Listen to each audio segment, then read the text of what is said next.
How to delete accessories in Roblox.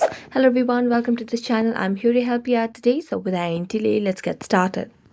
So first of all, launch the Roblox application on your device and make sure that you're logged into your Roblox application.